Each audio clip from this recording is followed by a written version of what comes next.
Fala galera, tudo certo com vocês? Bora falar então da grande Espanha, mundial bicampeã da Copa do Mundo, o grande coletivo de Della Fluente. E se você é novo por aqui, se inscreva no canal, deixa o seu like, tá certo? Toda semana sempre vai ter um vídeo novo aqui para vocês. O que foi essa final da Copa do Mundo diante dos eram atuais campeões do mundo, a Argentina de Scaloni, Lionel Messi? Vimos uma final de Copa do Mundo onde demonstrou que aquela frase bem clichêzona que o coletivo potencializa o individual. E é isso mesmo.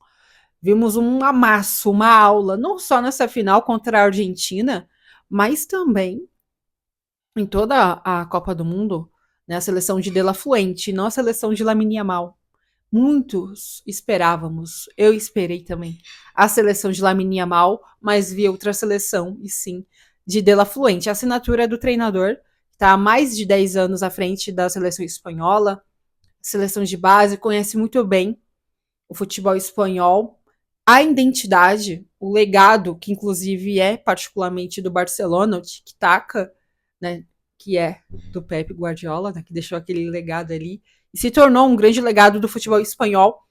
E o De La Fuente segue a risca com isso, né? Então vimos um amasso nos jogos da Espanha nessa Copa do Mundo e só o Cabo Verde que conseguiu um grande feito diante da Espanha, tá? O Cabo Verde da vozinha, porque as demais, inclusive a grande, né, que era a grande candidata, fortíssima, a França parou na Espanha. Se você tem uma defesa com o Laporte, com o Barci, com o Curelha, Fábio Ruiz, né, um meio, né, campo ali com o Rodri, Dani Olmo, um ataque, tem o Yamal, o Eazarbal, né, e o Ferran Torres, né, que entrou super bem diante da Argentina. Você tem um coletivo muito cirúrgico, um coletivo forte. Tudo bem que foi aquela final chata? Foi, porque se você teve um terceiro lugar com 10 gols entre Inglaterra e França, você estava esperando um tiroteio, não digamos que um tiroteio, conhecendo ainda mais o estilo de jogo que é dos espanhóis, né? Eu ia falar do Barcelona.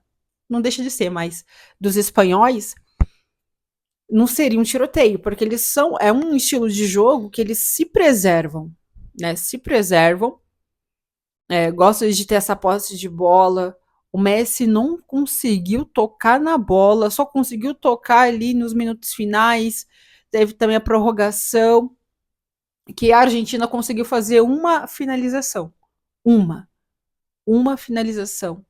Enquanto foi um amasso dos espanhóis, né? Isso diz muito do coletivo cirúrgico, né? Cirúrgico. Eu digo que cirúrgico na forma como levou eles até essa final, até esse bicampeonato da Copa do Mundo. Cirúrgico na questão do jogo, nas quatro linhas, demorou para ser cirúrgico, porque até porque não adianta você ter só posse de bola, você precisa matar o jogo. E faltou um pouquinho, isso dentro dos 90 minutos da seleção espanhola. Mas dito tudo isso, foi cirúrgico na questão de se defender muito bem. O Cubarci foi o melhor zagueiro, já estava cantando a bola isso há muito tempo, né, ao lado do Pamecano, mas ele em si foi o melhor zagueiro da competição.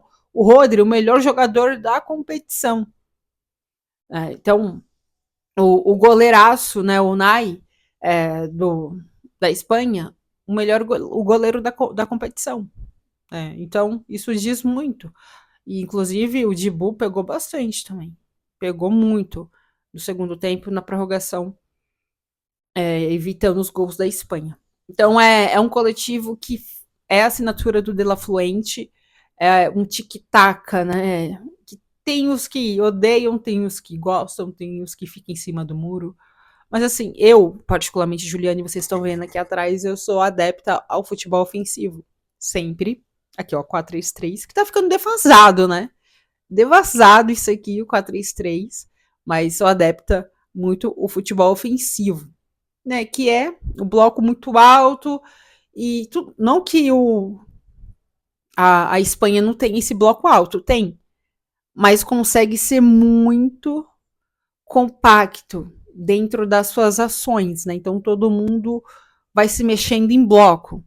Né? Então o Lamine Yamal joga mais coletivamente do que individualmente.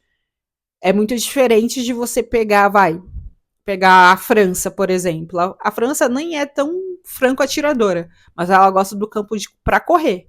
E foi assim contra a Inglaterra. Né? Então, ela gosta de ter campo para correr. Inclusive, França e Espanha diz muito dos dois estilos bem diferentes. A França que gosta de ter o campo para correr, e já a Espanha gosta de ter o quê? Aquela posse de bola e de encaixotar o seu adversário. Ela fez isso contra a França, a Espanha, e contra a Argentina, encaixotou também, né? O Messi pouco fez, o McAllister, né, que estava fazendo bons jogos, também pouco fez, o Julián Álvares pouco fez, mas devido a essa pressão que eles têm, né? Eles têm uma pressão muito grande em blocos, todos juntos. Então é muito interessante esse coletivo do De La Fluente, que levou esse grande bicampeonato, muito merecido por tudo que fizeram durante essa Copa do Mundo. E é interessante para a gente que gosta de tática ver que o tic-tac não é um sistema de jogo ultrapassado. Ah, mas é muito monótono, não tem aquela intensidade, aquela correria, como foi Inglaterra e França, a semifinal da Champions, Bayern e PSG, foi também 10 gols, né, 9 gols, é bem diferente. Então, são contextos de jogos totalmente diferentes, né, de estilos de jogo. Então, se você tem aquela questão de querer se defender um pouco mais, como foi a do De La Fuente, mas quando tem essa posse, né, todo mundo subindo em bloco e desce em bloco. Sobe em bloco e desce em bloco. Então, isso vai. O Rodri, a partida dele foi excepcional. Mais uma partida do Rodri fantástica. Mais uma grande partida do Cubarsi, né, que foi o grande zagueiro aí da competição. Ao meu ver, ao lado do Pamecano. Para mim, são os dois melhores zagueiros. A minha zaga é o Pamecano e Cubarsi. Então, dá para ver a questão, né, desse jogo, desse tic-tac, que não tem intensidade. A proposta de jogo realmente do tic-tac é ter posse de bola, envolver o adversário para de fato dar o bote. E foi isso que aconteceu com a Espanha, deu bote na Argentina, na despedida de Lionel Messi, que estava brigando pela artilharia, inclusive, mas quem ficou com a artilharia foi o Mbappé, que é o artilheiro das Copas do Mundo. Então, parabenizar mais uma vez o belíssimo trabalho do De La Fuente, que vem fazendo há anos, né? E ele mesmo falou numa coletiva, ou se eu não me engano, numa coletiva, não foi nessa, mas uma outra coletiva, que o trabalho devolve, que uma hora as coisas vão acontecendo, que o trabalho vai devolver. E de fato devolveu e trouxe o bicampeonato mundial para os espanhóis, né, que vem numa crescente absurda, campeões da Euro recentemente, a seleção feminina, atuais campeãs do mundo, então é o futebol espanhol aí que vem se destacando cada vez mais no nosso mundo, no mundo futebolístico. Certo? Bom, eu fico por aqui, já volto na próxima semana pra gente falar de volta à borracharia. Porque o futebol europeu vai demorar um pouco ainda, tá? Tem as grandes Supercopas, vai ter a Supercopa da Alemanha, que eu vou falar para vocês, Borussia Dortmund e Bayern de Munique, vai ter também da Espanha, enfim, da França. Eu volto aqui para a gente falar sobre isso, mas ainda vai demorar, né? Mais ou menos umas 2 semaninhas. Então, na próxima semana, vamos falar da borracharia. Futebol sul-americano, Libertadores e Brasileirão. Um beijo para vocês, tá certo? Eu já volto na próxima semana pra gente debater tudo e compartilhe esse vídeo. Espalhem a palavra. Um beijo para vocês. Boa semana.